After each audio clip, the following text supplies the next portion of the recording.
दर्शकवृन्द नमस्कार। कार्यक्रम माउन्टेन संवादमा यहाँलाई हार्दिक स्वागत छ। म दीपक धिताल। आजको कार्यक्रममा हामी सन् 1950 को नेपाल भारत शान्ति तथा मैत्री सन्धि लगायत द्विपक्षीय सन्धि सम्झौताका विषयमा पुनरावलोकनका लागि गठित प्रबुद्ध समूह, दुई देशका प्रबुद्ध समूहहरूको बैठक हिजोबाट देशको राजधानी काठमाडौँमा सुरु भएको छ। यी विषयमा केन्द्रित रहेर कुराकानी गर्छौँ। विभिन्न सन्धि सम्झौताका बारेमा कुराकानी गर्छौँ। नेपाल भारत सम्बन्ध लगायतका विषयमा, कूटनीतिक सम्बन्ध, राजनैतिक सम्बन्ध लगायतका विषयमा पनि केन्द्रित रहनेछौँ। र आज मसँग हुनुहुन्छ परराष्ट्रविद डाक्टर विष्णुहरि नेपाल। डाक्टर साहब स्वागत छ। जुन हिजोबाट प्रबुद्ध समूहको बैठक सुरु भएको छ, यो बैठकबाट अपेक्षा गर्ने ठाउँ के छ? यो थुप्रै छन्। किन भन्दाखेरि व्यक्तिगत रूपमा मलाई भन्नुहुन्छ भने त यो 12 वर्षमा खोला फर्किएको छ। सन् 2004 मा त्यो अक्टोबर 9 देखि 12 सम्म SAFMA, South Asia free media association, त्यसको कन्फरेन्स भएको थियो। मैले 10 सदस्यीय प्रतिनिधिमण्डलको नेतृत्व गरेका थिएँ र मैले त यसलाई त जीवनकै सफलता भनेको छु। किनभने भारतसँगको सम्बन्ध हाम्रो हिसाबमा सर्वोच्च स्थान नै राख्दछ। किनभने हाम्रो भूगोल, इतिहास, संस्कृति, कला, साहित्य, वेशभूषा, रहनसहन, खानपिन सबैको हिसाबले अत्यन्त निकट राख्दछ। र त्यसैले मैले एउटा कार्यपत्र प्रस्तुत गरेका थिएँ। त्यसमा केबी राजन, पहिलाको पूर्व राजदूत, उहाँले त्यसमा रिभ्यू गर्नुभएको थियो, कमेन्ट गर्नुभएको थियो। र त्यो बेलामा एउटा ट्र्याक टु डिप्लोमेसी म पावरमा थिएन, फेरि राजदूतबाट फर्किसकेका थिएँ।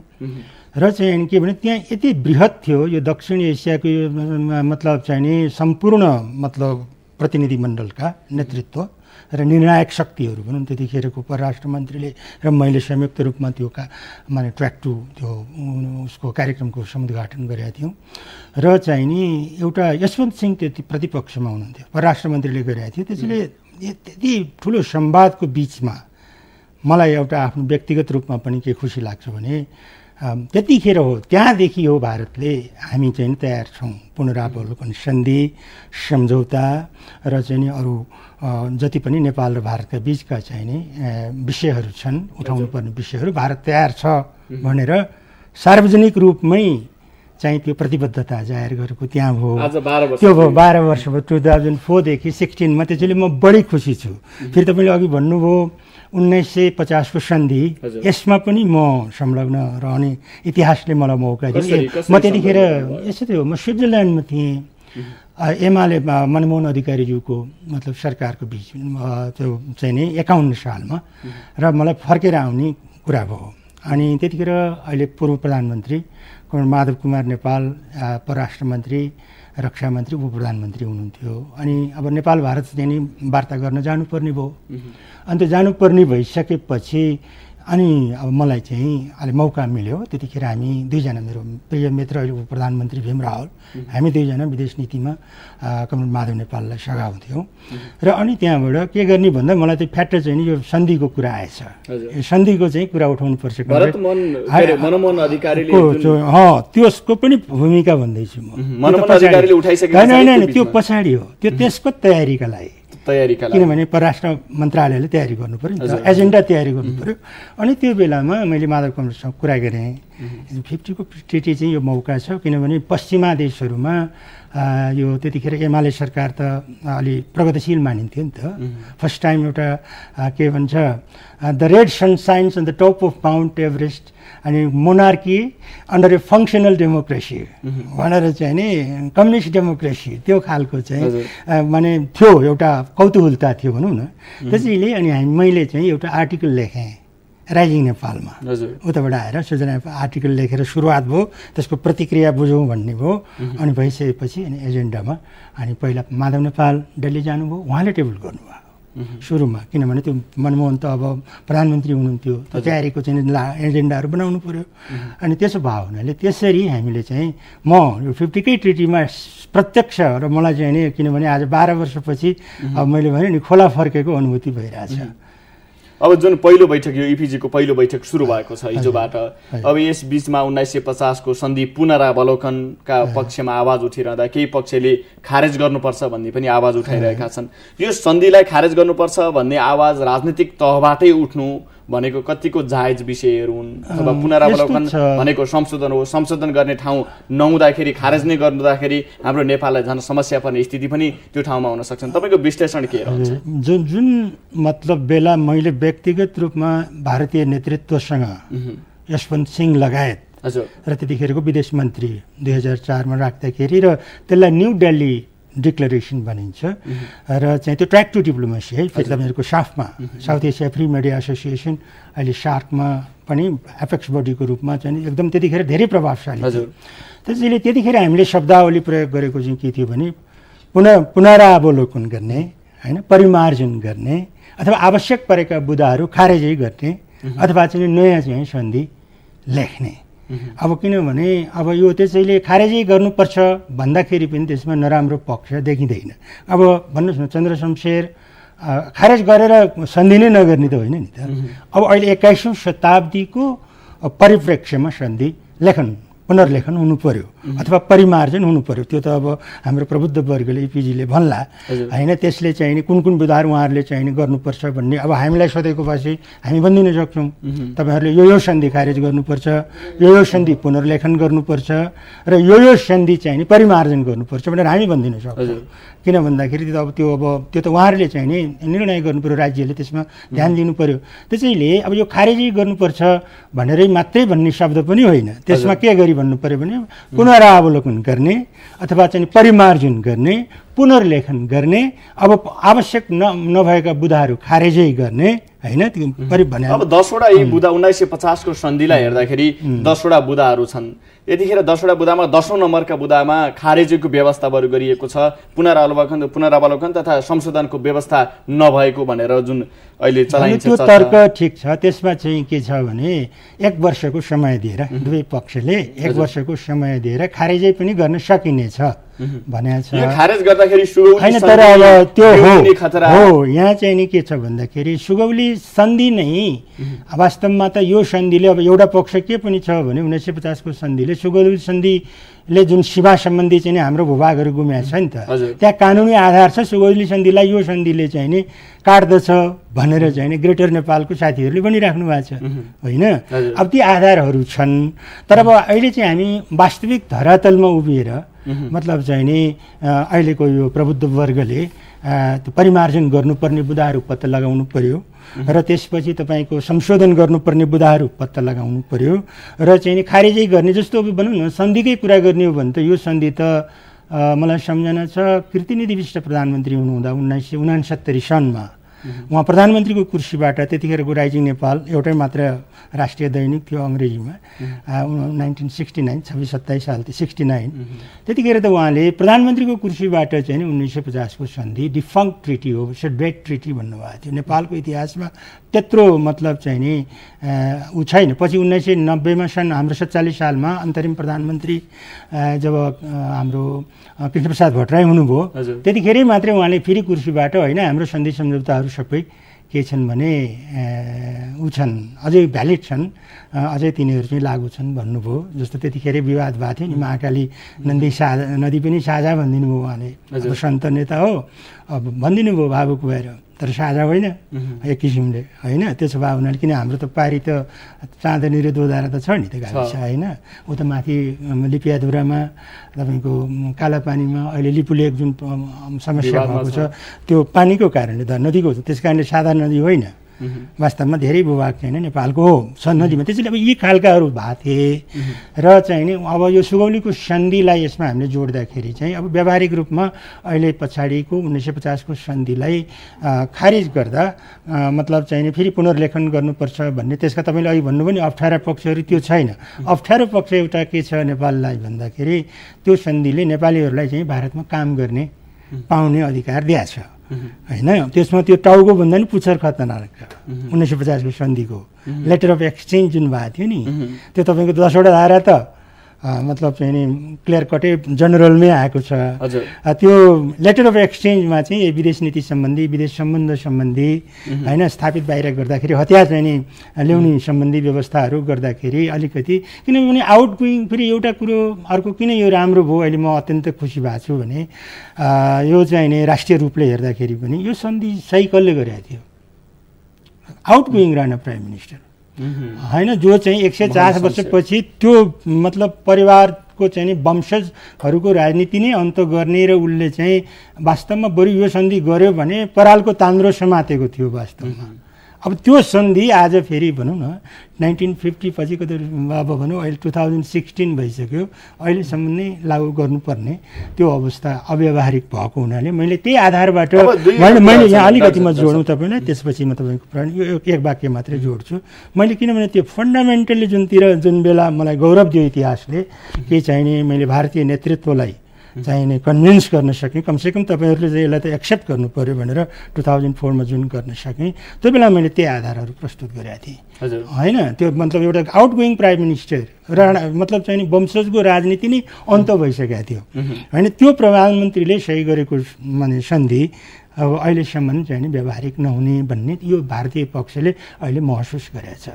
तर एउटा नेपाललाई अक्षुण्णता राज्य क्षेत्रको अक्षुण्णता स्वाधीन अधिकार स्वीकार गरेको विषयमा पनि यो सन्धि एकदम महत्त्वपूर्ण मानिन्छ। एक नम्बरकै बुदाबाट भन्नुपर्दा नेपाल सरकार र भारत सरकारका बीच अटल शान्ति र मित्रता रहनेछ। दुवै सरकारले परस्परमा एकले अर्काको पूर्ण राज्य सत्ता, राज्य क्षेत्रको अक्षुण्णता र स्वाधीनता स्वीकार र आदर गर्न मन्जुर गर्छन् भनिसके पछाडि एउटा स्वतन्त्र राज्यको जुन ब्रिटिसले एउटा सुगौली सन्धि पछाडिका जुन अधिकार जमाएको सन्धि मात्र होइन 1923 पछाडि हो। यस मैले तपाईलाई त्यही भन्न खोजेको थिएँ। 1923 मा सुगौली सन्धिले चाहिँ एउटा मतलब स्ट्र्याटेजिक स्ट्याटस नेपालको पायो भनौँ न। अब सुगौली सन्धिलाई निरन्तरता दिनेकै रूपमा पनि छ 1923 लाई, तर 1950 को तपाईले पहिले भन्नुभएको यो चाहिँ ठिक हो। 1923 को जुन मतलब चाहिँ ब्रिटिस इन्डियाले चाहिँ किनभने त्यतिखेर राज्यको एउटा कूटनैतिक मान्यताको आधारमा जस्तो अब तपाईँको एम्बेसडर लेभलमा नै मतलब त्यो कूटनैतिक प्रतिनिधित्वहरू राख्ने जुन भएको हुनाले, तर तपाईँको दोस्रो पक्ष के छ भने स्वतन्त्र भारत पछिको चाहिँ यो 1950 को यो तपाईँको दुईटै कुरा ठिक छ। स्वतन्त्र भारत पछाडिको चाहिँ 1950 को सन्धिले नेपालको सार्वभौम सत्ता र किनभने अब उनीहरूले त्यो त बाध्यता नै थियो नि भारतले गर्नुपर्ने, किन अब भारत सम्पूर्ण दक्षिण एसिया क्षेत्र तपाईँको के थियो त भन्दा ब्रिटिस यो उपनिवेशभित्र रहेको थियो नेपाल बाहेक भनेपछि त्यो त पहिलेदेखि नै नेपालको एउटा अझ यहाँ त ऐतिहासिक हाम्रो पृष्ठभूमि हेर्ने भने त हाम्रो 248 वर्षको राज्यको इतिहास भनिन्छ नि, त्यो होइन। त्यो हामीले इतिहासलाई केलाउन नसकेको हाम्रो नेपालको राज्य सत्ताको इतिहास त मानव सभ्यताको सुरुभन्दा पहिला रहेछ। तपाईँको 42 लाख वर्ष पुरानो रहेछ। मैले त्यसमा अनुसन्धान गरिरहेको छु अहिले। जस्तो सत्ययुगमा तपाईँलाई सत्यवती भनिँदो रहेछ, त्रेतायुगमा यो तपोभूमि भनिँदो रहेछ नेपाललाई, द्वापर युगमा हिमवत खण्ड भनिँदो रहेछ, कलियुगमा यतापट्टि आएपछि नेपाल होइन। अहिले त्यसो भएको हुनाले हामी 42 वर्षको इतिहास र माने महाभारत लेखिएको नेपालमा त्यो सभ्यता हामी बिर्सिया छौँ। अब ठुलो भारत देश भयो, भारतको सभ्यता भनिन्छ, होइन नेपालमा लेखिएको। यहाँ हाम्रो चाहिँ नेपालमा वेदव्यास आश्रम जहाँ छ महाभारत त्यहाँ लेखियो। तपाईँको चाहिँ रामायण कहाँ लेखियो? नेपालमा लेखियो। वाल्मीकि आश्रम अहिले छँदैछ नि, जीवित छ, तर वाल्मीकि आश्रममा लेख्यो भने यो सभ्यता बोकेको हाम्रो देश स्वतन्त्रको त कुरै भएन। इतिहासले नमान्ने त अब आधारहरू दिनु पऱ्यो नि त। किन भन्दाखेरि अब अहिले हाम्रो आधार चाहिँ के भने ऐतिहासिक रूपले पनि सन् 1923 चाहिँ त्यसभन्दा अगाडिको हाम्रो स्वाधीनता सार्वभौम राष्ट्र भन्ने जुन छँदै थियो त्यही पनि त्यसले लिखित रूपमा एउटा डकुमेन्टेसन गर्यो। त्यसपछि 1950ले तपाईँले भन्नुभएको बुदाले चाहिँ स्वतन्त्र भारतको रूपमा त्यो एउटा लिखित डकुमेन्टेसनको रूपमा आयो। भारत पछाडिको 3 महिनामै जुन अब बेलायतसँग भएका अर्का सन्धि पनि छन् 1950 मै, जुन 1950 को त्यो बीचका सन्धि पनि त्यतिखेर चर्चामा रहे र अघि हामीले भन्यौँ मोहन शमशेरले जुन हस्ताक्षर गरे, अब अन्तिम राणा प्रधानमन्त्री विजय शमशेर जुन तारतम्यता मिलाए हस्ताक्षर गराउनको लागि, त्यतिखेरको त्यहाँका राजदूत र यहाँका अब प्रधानमन्त्री बीच भएको हस्ताक्षर भनेर खारेज गरिनुपर्ने पक्ष हो कि केही सम्मले त्यो पनि भने जुन लेभलै मिलेन त्यो हस्ताक्षरकर्ताहरूको र यो बीचमा 6, 7 र 8 नम्बर बुदाहरू बढी विवादित छन्। यी बुदाहरूको पालना गराउनु पर्यो अथवा पुनरावलोकन गराउनु पर्यो भनेर अब 8 नम्बरको बुदा म अलिकति तपाईँलाई सुनाउँछु। जहाँसम्म यहाँ भए गरिएका कुराहरूको सम्पर्क छ ती सबैमा यो सन्धि पत्रले भारतको तर्फबाट ब्रिटिस सरकार र नेपाल सरकारका बीचमा भएका अघिका सब सन्धिपत्र, स्वीकार पत्र, कबुलियत नामाहरूलाई खारेज गर्छ भनिसके पछाडि त्यो सुगौली सन्धि 1923 को जुन अर्को सम्झौताहरू र त्यो सबैलाई खारेज गरिदिइरहँदा हाम्रो अब तपाईँले अघि पनि भन्नुभयो ग्रेटर नेपालले उठाउँदै आएका हाम्रा गुमेका भूमि छन् त्यो चाहिँ फिर्ता पाउनुपर्छ, यो 8 नम्बर मुद्दाले भन्छ भनिन्छ। यो विषय अब प्रबुद्ध सम्मले कसरी उठाउँछ? अब यसलाई त मैले अघि एउटा शब्द प्रयोग गरेँ नि, हामी व्यावहारिक रूपमा आउनु पर्यो। हजुर। अब इतिहासले त्यो कालखण्ड दोहोऱ्याएर नेपालको ग्रेटर नेपाल हुन त अब इन्डियाले नै पनि ग्रेटर इन्डिया भन्छ। एकचोटि के भयो भने बनारस हिन्दू युनिभर्सिटी त्यहाँ मालवीय भवन छ, त्यहाँ मालवीय भवनमा चाहिँ शङ्कराचार्य हरेक आइतबार प्रवचन हुन्छ क्या। अनि के अरे अखण्ड भारत की जय भन्न लगाउनु भयो, सबैजनाले अखण्ड भारत की जय भने होइन।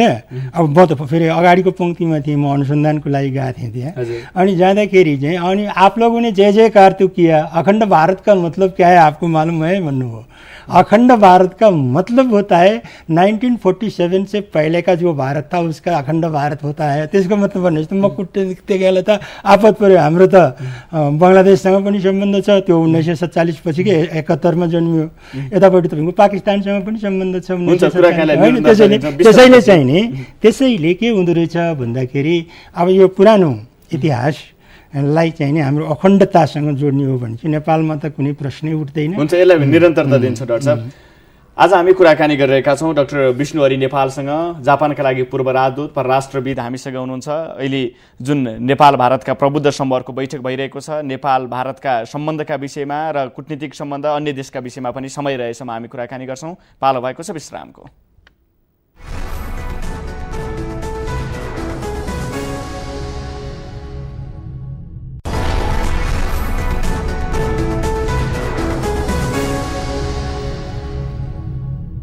दर्शकवृन्द, विश्रामपछि फेरि स्वागत छ। कार्यक्रम माउन्टेन संवादमा हुनुहुन्छ र आज म कुराकानी गरिरहेको छु परराष्ट्रविद डाक्टर विष्णुहरि नेपालसँग। नेपाल भारतका सम्बन्ध, अहिले जुन परिवर्तित सन्दर्भमा नेपाल भारतको विदेश नीति के हुनुपर्छ, भारत सम्बन्धी नेपालको विदेश नीतिका सन्दर्भहरू पनि जोड्नेछौँ र अहिले प्रबुद्ध समूहको बैठक पनि बसिरहेको छ नेपालमा र यी प्रबुद्ध समूहको बैठकबाट आउन सक्ने कुराहरू र के कस्ता कुराहरू ल्याउनु पर्ला भन्ने विषयमा पनि चर्चा परिचर्चा भइरहेको छ।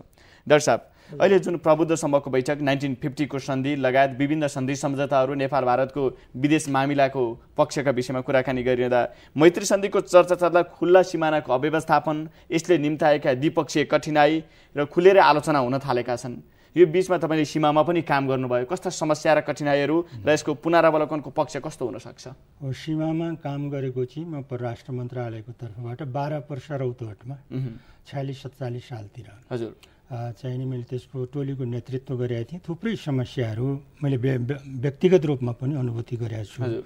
तर सीमाविदका अनुसार, म सीमाविद त होइन, सीमाविदका अनुसार चाहिँ हाम्रो झन्डै तपाईँको 63,000 हेक्टर भूमि चाहिँ नि भारततिर परेको छ र चाहिँ त्यसमा खास गरिकन कालापानीमा 37,000 हेक्टर यो चाहिँ विवादै छ र चाहिँ र तपाईँको सुस्तामा 14,000 हेक्टर भूमि भारततिर गएको छ। यो चाहिँ नदीको बहावको कारणले पनि समस्या परेको छ र भारतको चाहिँ भनाइ के छ भने अब यो उहाँ भारतले एउटा नक्सा तयार गरेको छ र चाहिँ यो सीमा अब हामीले सन्धि गर्नुपर्छ, सीमाको नयाँ सन्धि गर्नुपर्छ भन्ने छ। त अब अहिले भर्खरै लिपुलेखको चाहिँ अब चीनमा मे 15 माने मोदीजीको चाहिँ चीन भ्रमणको समयमा जुन सही भयो त्यो विवादास्पद नेपालले मानेको छ, किनभने लिपुलेख 100% नेपालको भूभाग हो। नेपालसँग थुप्रै प्रमाणहरू छन् र तर चाहिँ भारतले के गरेको छ भने लिपुलेखलाई तपाईँको उत्तराखण्डभित्र हालिदिएको छ, कालापानी पनि नक्सामा। त्यसैले चीन झुक्यो, अहिलेसम्म अध्ययन गरिरहेको थियो। अब यो चाहिँ तपाईँको किनभने लिपियाधुरा र यता कालापानीको नयाँ चाहिँ नि नक्कली काली नदी सृजना भएको छ। अब यस विषयहरूमा बसेर चाहिँ त्रिपक्षीय त्यहाँको लिपुलेखको बारेमा वार्ता गर्नुपर्छ।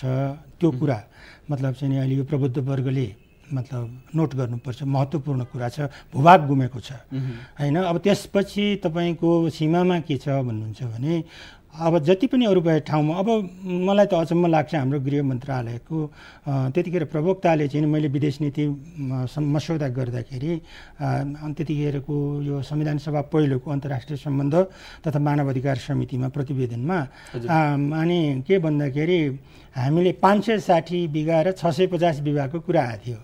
अनि हामीले 560 बिघा हामीले मिचिया छौँ, नेपालले मिचिया छ 650 बिघा भारतले नेपालले मिचिया छ, 560 बिघा चाहिँ यस्तो खालको रेकर्ड माने चाहिँ भारतले मिचिया छ भन्ने समेत कुरा आयो। अब त्यो हामीसँग रेकर्ड पनि कम छ, त्यसैले सीमाविदहरूलाई धेरै काम लगाएर परराष्ट्र मन्त्रालयले नापी विभागले यस विषयमा अझ बढ्ता अध्ययन गर्नुपर्छ र चाहिँ बुझेर मात्रै यो अहिले चाहिँ भारतले तयार गरेको नक्सामा धेरै बहस गरेर चाहिँ सही गर्नुपर्छ। किनभने यसलाई चाहिँ के भनेको छ भने तपाईँको यो कालापानी र यो सुस्ता चाहिँ बोर्डर कन्फ्लिक्ट विवाद भन्छ र अरू चाहिँ बोर्डर इस्यु भन्छ होइन, बोर्डर इस्युको विषयहरू छन्। त्यसैले हामीले प्रष्ट यो जुन विदेश नीति हामीले तयार गऱ्यौँ 68 सालमा अन्तर्राष्ट्रिय सम्बन्ध तथा मानव अधिकार सम्बन्धमा, मलाई इतिहासले सबभन्दा मतलब महत्त्वपूर्ण माने अङ्ग चाहिँ मलाई मसौदा गर्ने मौका दिएको थियो। यसमा हामीले प्रष्ट किटान गरेका छौँ। हजुर, त्यसमा चाहिँ नि रेगुलेट गर्ने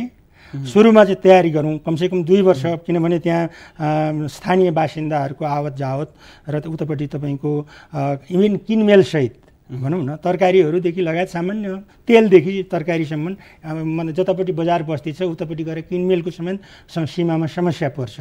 त्यसको चाहिँ नि पूर्वाधारको तयारी गरेर माने 1 वर्ष लाग्ला 2 वर्ष लाग्ला भनौँ न, त्यसको तयारी गरेर सीमा रेगुलेट गर्नुपर्छ।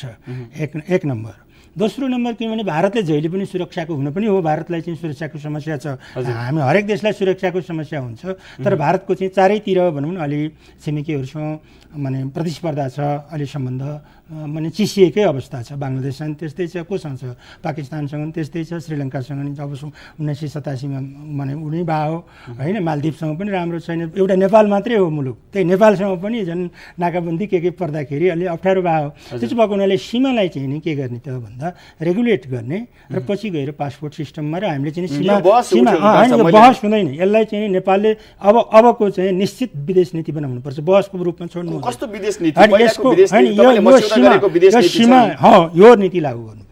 म प्रबुद्ध वर्गलाई म निवेदन गर्दछु, म भन्छ अब सबै साथीहरू मभन्दा वरिष्ठ मान्छे नै हुनुहुन्छ, डाक्टर भेगबहादुर थापा होइन, हाम्रो आचार्यजी मभन्दा सिनियर हुनुहुन्छ र हाम्रो मान्छेहरू पनि हुनुहुन्छ। त्यसैले चाहिँ उहाँहरूले यो विदेश नीति अध्ययन गर्नैपर्छ।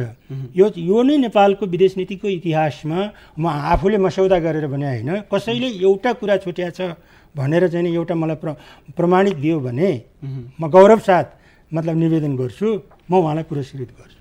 यति राम्रो विदेश नीति तयार भएको छ, तर लागू भएको छैन। हो, यहाँ चाहिँ नि अब यसैले यो विदेश नीतिलाई आधार मानेर उहाँहरूले चाहिँ नि अब जुन सीमा सम्बन्धीको क्वेसन तपाईँको प्रश्नमा सीमा रेगुलेट गर्नुपर्छ र चाहिँ नि सीमामा पछि अन्ततोगत्वा गएर पासपोर्ट सिस्टम नै गऱ्यो भने दुवै देशलाई आनन्द हुन्छ, भारतलाई बढी फाइदा हुन्छ वास्तवमा। किनभने भारतले चाहिँ नि अब जतिखेर पनि यो भनौँ न अपराधीकरणहरू तपाईँको चाहिँ नि यो स्मग्लिङ भन्छ नि, यो तपाईँको अवैध व्यापारका कुराहरू होइन, माने लिकेज व्यापार लिकेज हुने कुराहरू हामीले सबै यहाँ भनेका छौँ, के कुराहरूमा समस्या छ सिमानामा, यसमा चाहिँ व्यवस्थित छ। त्यसैले यो चाहिँ कुराहरूको अन्ततोगत्व त हामीले के भने दुई देश अब दुईटा सार्वभौम मुलुकहरू भएको हुनाले त्यो गर्दा दुवै मुलुक। तपाईँ हामीले यो कुरा उठाइरहँदा केही पक्ष त्यस्तो छ जसले भारतसँग नेपालको सम्बन्धबारे चर्चा गर्छौँ र पासपोर्ट र भिजा सिस्टमहरू लागू गराउनुपर्छ, सीमा बन्द गरिनुपर्छ भन्ने आवाज उठाइरहँदा अन्तर्राष्ट्रवादी, मण्डले राष्ट्रवादी, उग्र राष्ट्रवादी आदिको संज्ञा खेप्न बाध्य हुन्छन्। होइन, त्यो पनि अब त्यो समय पनि अब पार भइसक्यो। यो मण्डले राष्ट्रवाद, उग्र राष्ट्रवाद भने के हो? राष्ट्रवाद उग्रै हुन्छ। राष्ट्रवाद जहिले पनि तपाईँको चाहिने आफ्नो 1 इन्च भूमि, किन चीन र भारतको किन लडाइँ भयो? 1 इन्च जमिन भी नै छोडेंगे भने होइन प्रधानमन्त्री नेहरूले। त्यो फेरि त्यहाँ मैले तपाईँले हान्सुएनको किताब पढाएको थिएँ, माई हाउस इज 2 डोर्समा। के रहेछ भने नेहरूलाई त त्यो खबरै गलत भएर रहेछ। त्यसैले फ्लो अफ इन्फर्मेसन राम्रो चाहियो नि। राष्ट्रवाद उग्रै हुनुपर्छ र आफ्नो राष्ट्र जोगाउनको लागि, तर कूटनैतिक रूपमा आफ्नो ठुलो छिमेकी भएको हुनाले सामर्थ्यको हिसाबले, इतिहास भूगोल समसामीप्यताको हिसाबले, भूराजनीतिको हिसाबले हामीले अहिलेको जुन अवस्था सिर्जना भएको छ नि प्रबुद्ध वर्गको, त्यसलाई उग्र रूपमा जानुभन्दा मलाई लाग्छ अब दुई देशको समस्या मिलाउने र एउटा एक आपसमा जुन मोदीजी आएपछि सुरुवात त गर्नुभएकै हो, बिचमा अलिकति गडबड भयो, त्यहाँ पनि सूचनाको प्रवाह कम भयो। मोदीजीसँग मैले ट्विटरमा अलिकति फ्लो अफ इन्फर्मेसन गर्छु सोसियल मिडियाको, त्यसमा चाहिँ के भने सूचना सीमाको अभावले चाहिँ नि कहिले कहिले त्यस्तो हुँदो रहेछ। नत्र मोदीजीले त गर्नु त सुरु त गर्नुभएको थियो नि त होइन र। अब त्यसैलाई चाहिँ हामीले आधार मानेर कन्टिन्यू गर्नुपर्छ। अब सीमामा पनि त्यही हो। अहिले जुन नाकाबन्दी पछाडिको जुन समस्या देखा पर्यो, दुई देशबीच सम्बन्ध चिसिएका विषय, स्पेसल्ली भन्नुपर्दा नेपालको तराई र मधेसका भूभागमा भारतको चासो बढी देखिनु र संविधानप्रतिको जुन असन्तुष्टि जनाएर मधेसले असन्तुष्टि जनाएर त्यसलाई उचाल्ने पक्षमा भारत देखियो भनेर आरोप खेपिरहेको छ भारत र आरोप लगाइरहेको छ र वास्तवमा त्यो हो जस्तो पनि भान पारिदिरहेको छ। यो अवस्थामा भारतको अलिकति बिग ब्रदरको परिस्थिति, यो प्रबुद्ध समूहमा पनि त्यो हिजोकै कोसियारीका मन्तव्य भाषणहरूले पनि एक प्रकारको त्यो भान झल्काइदिन्छ डाक्टर साहब। यसलाई चाहिँ कसरी लिन सकिन्छ? मैले भन्न खोजेको प्रबुद्ध समूहमा अब कतिपय यो सीमाका कुराहरू अनि सीमा क्षेत्रका दुई देशीय र क्षेत्रीय व्यवस्थापनका कुराहरू पनि आउँछन्। यो बीच भनिरहँदा राजनीतिले पनि ठाउँ राखेर बिग ब्रदरको अवधारणा अगाडि आउने पो हो कि होइन? यो अवधारणा पनि पुरानो भइसक्यो। अब मैले सयौँ पटक मौका पाएको छु भारतीय विद्वानहरूसँग, विदेश नीति निर्माताहरूसँग, एसटी मुनि लगायत अहिले जुन एमपी लामा उप्रेतीजी लगायतका साथीहरूसँग, उतापट्टिको समितिका साथीहरूसँग पनि मैले धेरै पटक अन्तर्क्रिया गरेको छु। र एउटा मानसिकता के छ भने त्यो ठुल्दाईको चाहिँ अवधारणा गलत हो र यसलाई अब उठाइराख्नुपर्ने कुरै छैन, उहाँहरू कन्भिन्स हुनुभएको छ।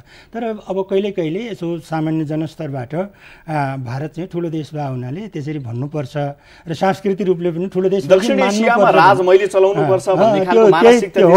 त्यो मानसिकता चाहिँ अब भारतीय नेतृत्वमा पनि हट्नुपर्छ। त्यो मात्रै होइन, पोस्ट कोलोनियल मेन्टालिटी भन्छु मैले। त्यो शब्द आएको कहाँबाट भने भारत चाहिँ शासन व्यवस्था, यहाँको डेमोक्रेसी, यहाँको विकास केमा चाहिँ नि केन्द्रित भयो त 1947 अघि भने एउटा कोलोनियल पावरको चाहिँ नि निहित रहेर, अन्तर्गत रहेर त्यहाँ विकसित भयो नेतृत्व। नेहरूजीमै भनौँ न, नत्र 1950मा सन्धि गर्ने त्यो डेमोक्रेटिक कन्ट्री हो भने 1959मा मात्रै गएर त्यसलाई चाहिँ के अरे खुला गर्ने, पार्लियामेन्टमा 8-9 वर्ष चाहिँ तपाईँको गोप्य राखेर फेरि त्यो 1965-को हतियार सम्बन्धी सन्धि पनि त्यही 1988मा मात्रै गएर मतलब जब चाहिँ नेपालले चाइनाबाट हतियार ल्याउन लाग्यो त्यतिखेर मात्रै मतलब चाहिँ हामीसँग त यो त्यतिखेर पनि नाकाबन्दी भयो। त्यो 1969-70मा पनि त्यही भयो। कृतिनीति विष्टले यहाँबाट उत्तरी मतलब क्षेत्रबाट त्यहाँ उहाँले के मैले उहाँसँग कुरा गरेँ कृतिनीति विष्टज्यूसँग, अनि उहाँ अब अहिले एकदम वरिष्ठ उसमा हुनुहुन्छ। अन्त उहाँले के भन्नु, मलाई त कालापानीको त्यतिखेर थाहै थिएन, कालापानीको पनि म कुरा मिलाउँथेँ भन्नुभयो क्या। मलाई कालापानी चाहिँ किन नमिलाएको प्रधानमन्त्रीज्यू भने मैले, त्यतिखेर थाहा थिएन। तर उत्तरको सीमाबाट जुन चेकपोस्टहरू थियो नि इन्डियन, त्यो लैजानु फिर्ता लैजानु र जस्तो नगेन्द्र अब हाम्रो यो के अरे आचार्य के पहिलो हाम्रो 12 सालमा प्रधानमन्त्री हुनुभएको, हाम्रोलाई लोकतन्त्रकै जनक भनिन्छ नि के आचार्य, यो तपाईँको जसले चाहिँ यो प्रजा परिषद गठन गर्नुभयो, उहाँ आचार्यजी चाहिँ यो तपाईँको क्याबिनेटमा जनरलहरू बस्ने अथवा विदेशी मतलब भूमिहरू बस्ने जुन हटाउनु भएको थियो नि, त्यस्तै महत्त्वपूर्ण काम कृतिनीति विष्टले गर्नुभएको थियो। त्यस्तै चाहिँ नि तपाईँको यतापट्टि गएर टङ्कप्रसाद आचार्य, कस्तो टङ्कप्रसादकै नाम नआयो, त्यो चाहिँ टङ्कप्रसाद आचार्यजीको जुन योगदान इतिहासमा रहेको छ जस्तो त्यसको चाहिँ नि, त्यसैले हामीले यिनीहरूलाई चाहिँ लिएर त्यो मानसिकतामा परिवर्तन चाहिँ नि गर्नुपर्छ। भारतले पनि सोच्नु पऱ्यो नि। अब त 21औं शताब्दीमा सानो मुलुक ठुलो मुलुकहरू, छिमेकी मुलुकहरू नै सबभन्दा महत्त्वपूर्ण हुन्छ, जोसँग चाहिँ भनौँ न 1850 किलोमिटरभन्दा लामो चाहिँ खुला सिमाना छ भने त्यो मुलुकसँगको सम्बन्धलाई अर्कोतर्फ ढङ्गले चाहिँ नि हेर्ने चाहिँ नेतृत्वको विकास गयो भने त्यो ब्युरोक्रेसी खास गरिकन पोलिटिसियन भन्दा पनि भारतको ब्युरोक्रेसीमा यसको चाहिँ नि के भने पहिचान हुनु पर्यो र यो अनुसारले चल्नु पर्छ। प्रबुद्ध समूहको बैठक पछाडि हामीले गर्ने अपेक्षा गर्ने ठाउँहरू र अपेक्षा गर्ने जुन कारणहरू के हुन सक्छन् र देशले चाहिँ दुई देश बीचको जुन असमान भनिएका सन्धि सम्झौताहरू पनि छन्, त्यो बीचमा दुई देशीय सम्बन्धहरूलाई जुन चिसोपना देखिएको सम्बन्धलाई समृद्ध बनाएर अगाडि बढाउन सक्छ, त्रिदेशीय कुरा चीनसँगका कुराहरू पनि मिलाएर लिएर जान सक्छ। भारतसँग सम्बन्ध चिसिएपछि नेपालमा चिनिया इन्ट्री बढेका कुराहरू पनि छन्, त्यसले पार्न सक्ने प्रभावहरू पनि यसलाई कसरी मिलाउन सक्छ? यस्तो छ, अब चीनसँगको चाहिँ तपाईँको हाम्रो 1856मा जब चाहिँ नि सन्धि भएको थियो, मतलब चाहिँ चिनको संरक्षणमा यो तिब्बत र नेपालको युद्ध भइसकेपछि त्यसपछि त्यसलाई त्यो सन्धिलाई चाहिँ पुनर्स्थापन 1956 ले गर्यो। र त्यसपछि 1960मा सन्धि भएको छ मैत्री तथा शान्ति, त्यसपछि 62-63 र 1999मा सांस्कृतिक सन्धिहरू भएको छन्। त्यसैले हामीले मलाई के लाग्छ भने यो चीनसँग पनि नयाँ सन्धि गर्नुपर्छ, शान्ति तथा मैत्री सन्धि। चीनको पक्षमा हामीलाई खास समस्या छैन, तर अब समस्या कहाँनिर छ त भन्दा भारतसँगको चाहिँ सन्धिहरू, जस्तो तपाईँको 50को मात्रै होइन, 1954को चाहिँ तपाईँको कोशी एग्रिमेन्ट होइन, तपाईँको 1959को गण्डक एग्रिमेन्ट, त्यो 11 र 16 वर्ष गरी मातृकाको टाइममा कोशी, बिपीको टाइममा यो चाहिँ तपाईँको गण्डक होइन, त्यो सन्धिहरू। र 1965मा मैले यदुनाथ खनाल जसले सही गर्नुभयो त्यो हतियार सम्बन्धी सन्धि सही गर्दा चाहिँ 1963 सनमा चाहिँ राजा महेन्द्रको भ्रमण भएर छ भारतमा। त्यो भ्रमणकोलाई नै कोट गरेको छ, as demanded by his majesty king of Nepal during his state visit to India भनेर चाहिँ त्यो 65को सन्धि तपाईँले हेर्नुभयो भने त्यसो भनेको छ। त्यसो भयो एग्रिमेन्ट हो, यसलाई ट्रिटी होइन, 65को एग्रिमेन्ट हो। त्यसैले चाहिँ त्यो र चाहिँ त्यसैको आधारबाट तपाईँको हतियारहरू जुन मैले अघि भने नि ती गोप्यहरू राखेँ, यी सन्धिहरूलाई अहिलेको प्रबुद्ध वर्गले चाहिँ पुनरावलोकन गर्नुपर्छ, किनभने धेरै पुरानो भयो। 50 वर्ष प्रोजेक्टको आयु छ, मतलब कोशी र गण्डक नै भनौँ न, अब 200 वर्षको सन्धि गरेर कहीँ व्यावहारिक हुन्छ।